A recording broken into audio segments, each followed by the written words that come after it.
साथियों, अब इसी मॉडल पर हम खेती के मामले में पिछड़े देश के 100 जिलों का, जो खेती के क्षेत्र में, बाकी चीजों में आगे होंगे, ऐसे 100 जिलों का हम विकास करना चाहते हैं, उस पर ध्यान केंद्रित करके काम करना चाहते हैं।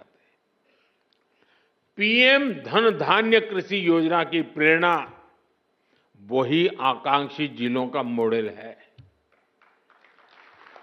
इस योजना के लिए 100 जिलों का चयन बहुत सोच समझकर किया गया है। 3 पैरामीटर्स पर इन जिलों का चुनाव किया गया है। पहला, खेत से कितनी पैदावार होती है। दूसरा, एक खेत में कितनी बार खेती होती है। और तीसरा, किसानों को लोन या निवेश की कोई सुविधा है, और है तो कितनी मात्रा में है। साथियों, हमने अक्सर 36 के आंकड़े की चर्चा सुनी है।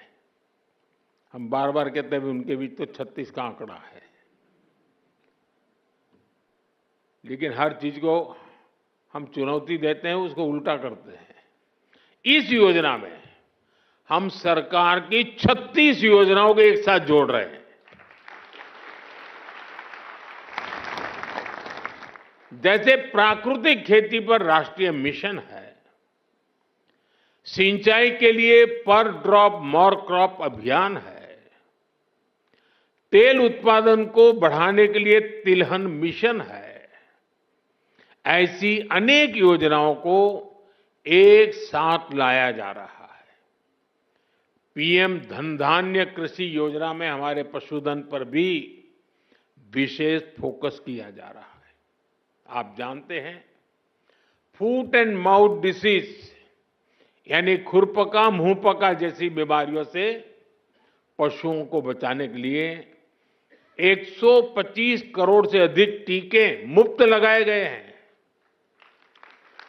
इससे पशु भी स्वस्थ हुए हैं और किसानों की चिंता भी कम हुई है। पीएम धन धान्य कृषि योजना में स्थानीय स्तर पर पशुओं के स्वास्थ्य से जुड़े अभियान भी चलाए जाएंगे। साथियों, आकांक्षी जिला कार्यक्रम की तरह उसी प्रकार से पीएम धन धान्य कृषि योजना का बहुत बड़ा दायित्व किसानों के साथ ही स्थानीय सरकारी कर्मचारियों और उस जिले के डीएम या कलेक्टर पर है।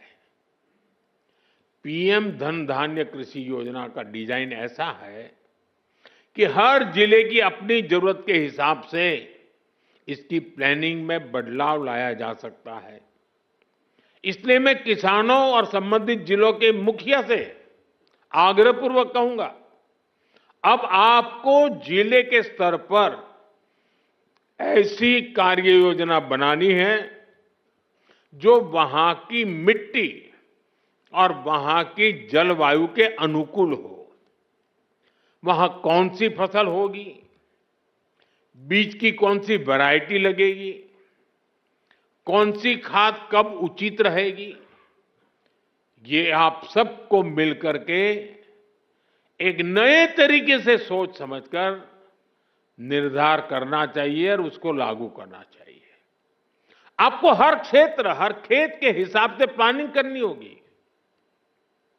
अब जैसे कहीं पानी अधिक होता है तो वहां वैसी उपज होगी, कहीं पानी की कमी है तो वहां उस प्रकार की फसलें उगानी होगी।